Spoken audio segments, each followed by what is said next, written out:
Welcome back और एक बार दोबारा से आपका स्वागत है हमारे चैनल आदित्य मैथमेटिक्स लर्निंग पर, जहां पर हमने पिछली वीडियो में टाइप्स ऑफ फ्रैक्शन और फ्रैक्शन को नंबर लाइन पर रिप्रेजेंट करना सीखा था। और इस नई वीडियो में हम इक्विवेलेंट फ्रैक्शन के बारे में जानेंगे। तो सबसे पहले मैं आपको समझा देता हूं कि इक्विवेलेंट वर्ड का मतलब क्या होता है। जैसे कि इक्विवेलेंट वर्ड का मतलब आप समझ लीजिए एक तरह से सेम, और या कह सकते हैं आप दूसरे वर्ड में आइडेंटिकल। सेम और आइडेंटिकल की हिंदी मीनिंग होती है कि एक जैसा, जो कि देखने में एक जैसा होता है और कभी कभी आपको देखने में भी नहीं लगेगा, लेकिन जब उसका आप सिंपलेस्ट फॉर्म बनाएंगे तो आपको एक जैसा फ्रैक्शन मिलेगा। तो इक्विवेलेंट फ्रैक्शन को अच्छे से समझने के लिए हम सिंपलेस्ट फॉर्म सबसे पहले समझेंगे, ताकि हमारे कॉन्सेप्ट क्लियर हो सके। तो सबसे पहले इक्विवेलेंट फ्रैक्शन से सबसे पहले हम सिंपलेस्ट फॉर्म समझेंगे। क्या होता है सिंपलेस्ट फॉर्म किसी भी फ्रैक्शन का। तो सिंपलेस्ट फॉर्म नाम से ही क्लियर है कि एक ऐसा फॉर्म किसी फ्रैक्शन का जो कि पूरी तरीके से सिंपल हो, मतलब सिंपलेस्ट हो कि मतलब और उसको सिंपल ना किया जा सके। जैसे कि एक एग्जांपल के रूप में हम लेते हैं, मान लीजिए हमारे पास लिखा हुआ है 4/12। तो 4/12 का सिंपलेस्ट फॉर्म अगर हम करना चाहेंगे तो इसका सिंपलेस्ट फॉर्म होगा 1/3। अब और अगर कोई करना चाहेगा तो इसको और सिंपल नहीं कर सकता। तो इसको हम सबसे पहले बनाना सीखते हैं कि इसको हम बनाते कैसे हैं। तो अगर कोई आपको बहुत ही बड़ा नंबर दिया है, मान लीजिए 12/18 दिया हुआ है या कुछ भी दिया होगा, उसका आप बना लेंगे। सबसे पहले समझते हैं क्या होता है इसका मतलब। तो किसी भी फ्रैक्शन का सिंपलेस्ट फॉर्म बनाने के लिए आपको सिर्फ एक ही काम करना है कि आपको एक ऐसा नंबर सोचना है जो कि दोनों को, न्यूमरेटर और डिनोमिनेटर दोनों ही टर्म को कम्प्लीटली डिवाइड कर देता हो बिना रिमाइंडर छोड़े। तो सबसे पहले आपके दिमाग में क्या आएगा, 12 और एक ऐसा नंबर सोचिए जो 12 और 18 को कम्प्लीटली डिवाइड करता हो, तो होता है वो 2। आप किसी और नंबर से भी कर सकते हैं, अभी मैं उसको भी समझाऊंगा। तो 2 और 2 से करेंगे तो आपको मिलेगा 2 6 12, और 2 से इसको करेंगे तो मिलेगा 2 9 18। अभी देखिए, अभी ये फर्दर और सिंप्लीफाई हो सकता है। सिंपलेस्ट का मतलब है पूरी तरीके से सिंपल होना चाहिए, जिसको और सिंपल ना कर सकें। तो अगर ये हो सकता है तो इसको हम और सिंपल करेंगे। तो हम यहाँ पर देख सकते हैं कि ये तो कम्प्लीटली 2 से डिविजिबल है, लेकिन ये नहीं है। तो हम ऐसा नंबर लेंगे जो दोनों को कम्प्लीटली डिवाइड करता हो। तो हमारे पास एक नंबर और है जिसको आप सभी जानते होंगे कि 3 इन दोनों को डिवाइड कर देगा इजीली। तो 3 से आप इसको डिवाइड करेंगे तो 3 2 जा 6 हो जाएगा, 3 से इसको डिवाइड करेंगे तो 3 3 जा 9 हो जाएगा।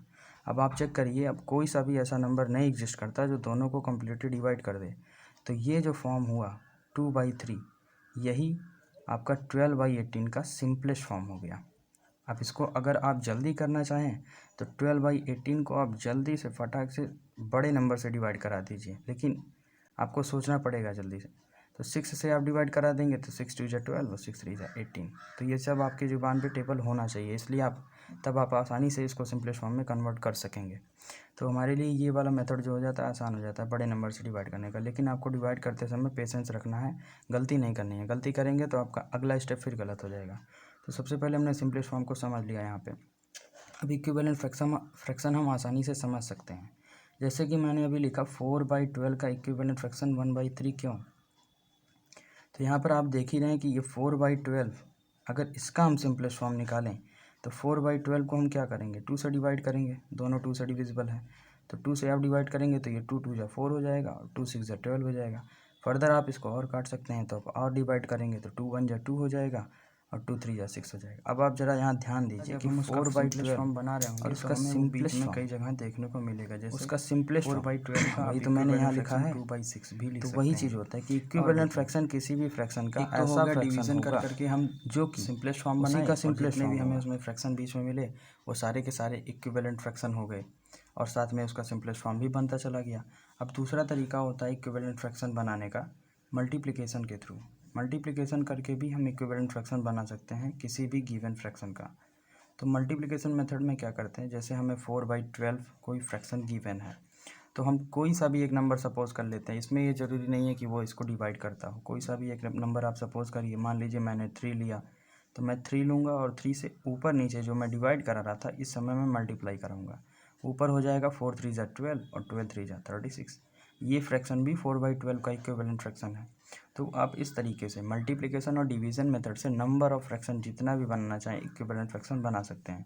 अब आप 4/12 में अगर 3 की जगह 4 से मल्टीप्लाई कराएंगे तो 4 से मल्टीप्लाई कराने पे आपको 16/48 मिल जाएगा। ये भी इसका इक्विवेलेंट फ्रैक्शन है। लेकिन ये याद रखिएगा कि ये जो इक्विवेलेंट फ्रैक्शन है इसका सिंपलेस्ट फॉर्म कभी भी नहीं होगा। सिंपलेस्ट फॉर्म वही होगा जो एकदम सिंपल हो और जिसको और फर्दर डिवाइड ना किया जा सके। और मल्टीप्लिकेशन के थ्रू तो आप नंबर ऑफ इक्विवेलेंट फ्रैक्शन बना सकते हैं जितना भी बनाना चाहें। सो ये आपका टोटल कॉन्सेप्ट था इक्विवेलेंट फ्रैक्शन का। Thank you so much for watching my video.